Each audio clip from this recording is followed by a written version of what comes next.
Gridfinity is incredible. You're probably familiar with it if you own a 3D printer. Until you need a bin that just doesn't exist. You have three options. You can learn CAD software like Fusion 360, you can pay someone to do it for you, or you can just 3D print a generic bin and toss whatever you need in there. To be honest, I don't like any of those options, and that's why today's tool, ToolTraceAI, is so revolutionary. All you need is a piece of paper, like this one, your cell phone with a camera, and a 3D printer, and you can create incredible custom bins for anything in a matter of seconds.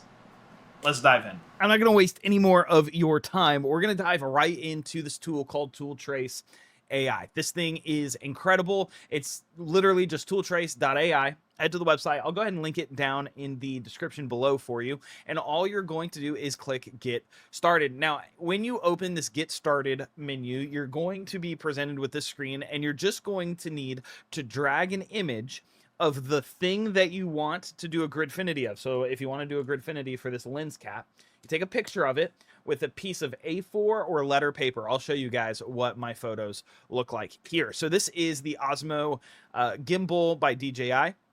Gimbal that I use all the time, and I really like it. And so I dragged the picture in, and you see that the image, it says the image might need improvement because the paper is not fully in frame.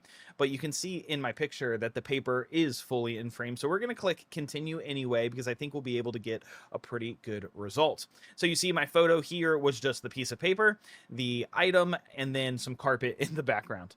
We are going to select fast mode because I think that will be okay for what we're doing here. And we're going to choose letter paper because that's the size of paper that I'm using.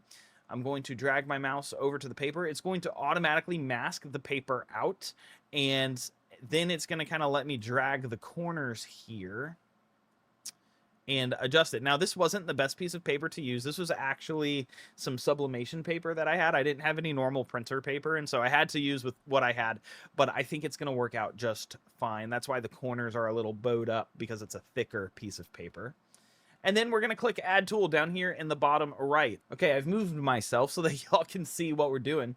Fast, select the paper, make sure it says letter paper, and then we are going to click Add Tool. Now, when Add Tool pops up, you are then going to take your mouse and you're just going to hover over the tool. Now, you can see it's not doing a perfect job of masking out the entire item. And so I'm going to find a place where it's going to select the most.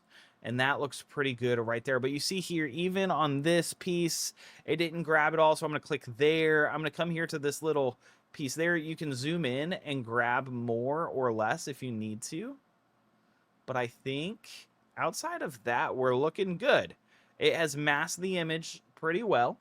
And now up at the top where you see this configure layout button, we're going to click configure layout, and this is our Gridfinity. Now, we do need to change a couple settings in order to make it Gridfinity compatible, because this company does custom foam cutouts, not custom Gridfinity. So we need to click this settings icon right here. It's going to by default be on foam. I'm going to click Gridfinity because that's what we're making.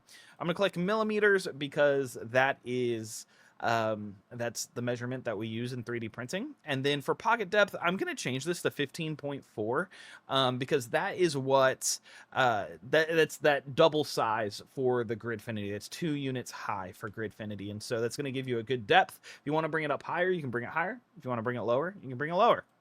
And then we're going to hit done. Now, there's a couple cool kind of options that we can fidget with over here. I'm going to drag my screen over so that you can see them.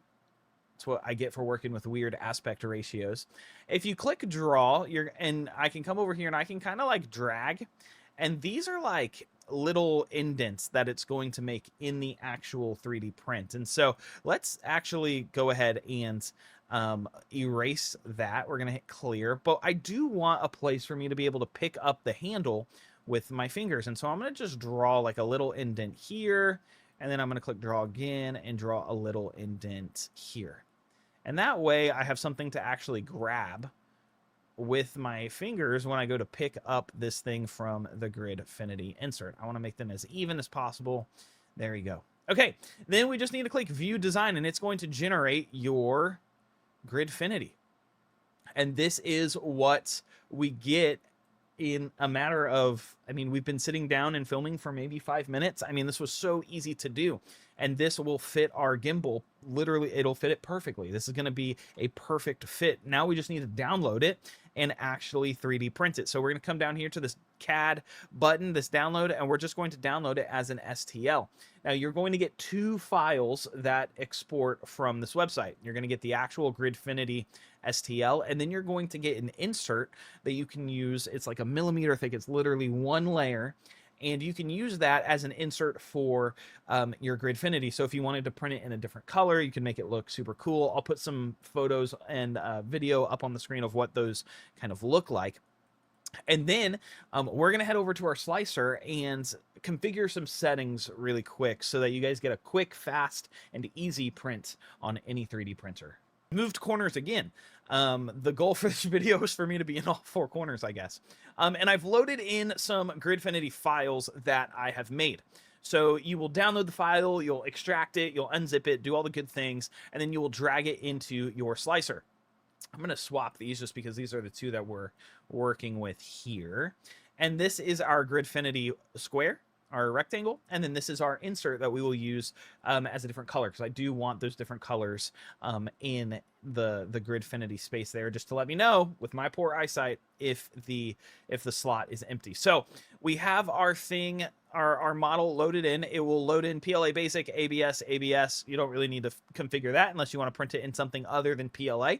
The 2 things that I did change were in the strength. I actually changed 3 things. These were the recommendations that CNC Kitchen made in his video. I'll link it down in the description because it's a very good video. But he did these settings, and I did get faster print times using these settings. It probably cut my print times down by about 30 minutes. And so they were super helpful, especially on a larger print like this one for the gimbal. But I changed top shell layers. I believe it was set to 5. I changed it to 4. Bottom shell layers, I believe it was at 3. I changed it to 1. And then because these don't need to be durable, they don't need to be heavy, they don't need to be hefty, I changed the sparse infill density to 5. And that way they're easy, they're quick. You can change these if you want to, but these did give me a very quick and easy 3D printing experience. And so we're going to slice it up and send it over to the printer and see what we get. I'm excited. So we're back. I've printed a couple of them. This one is the gimbal that we did, and it looks incredible. The tolerances are actually perfect. This thing just fits right in there. This is what it looks like without the gimbal in there. You can actually see that I kind of messed up this piece right here. The base ripped a little bit, and so I just had to like rip it off and then replace it in. So it's not perfect, but it does look very, very good. And then all I need to do when I'm done with my gimbal is toss it right in there. I will say that you might want to play around with the tolerances in ToolTraceAI. There's a section there in the settings menu where you can adjust the tolerance that you're going to get for your print, because here on this one, it's not bad. I did the finger grab thing. I don't think I'm going to need to do that in the future, but you can see there's just a lot of space over here, a lot of space. And it was set to medium. And so maybe I would reprint this and I would try the tight or the small tolerance setting just to see if I can clean this up a little bit. It's not bad. It still looks really good. It's just a little loose. And I would prefer it to be a little bit cleaner and more tight knit here on the print. And so these were the prints that I did. I loved them. This is a free tool, at least for now. I'm sure now that CNC Kitchen did a video on it and that it's probably gaining some more traction, they may go paid, but their service is printing and cutting foam. And so they're probably making money there, and they don't need their tool to be paid. And so I'm going to link them down in the description. ToolTraceAI, incredible help with Gridfinity. Let me know down in the comments below, what are you planning on making with Gridfinity, and join the Discord and send some pics of some things that you make. I would love to see them and see how you are recreating your storage space to work better for what you do. Guys, thank you so much for tuning in to today's video. If you enjoyed it, leave a like, help the algorithm out. We are on our way to 5,000 subscribers. I'm on my way to hopefully becoming monetized here in the near future. And so every single like, subscription, and view counts. And so I would genuinely appreciate it. And I will catch you guys in the next video, which I am stoked about. Y'all stay tuned for what's coming here soon.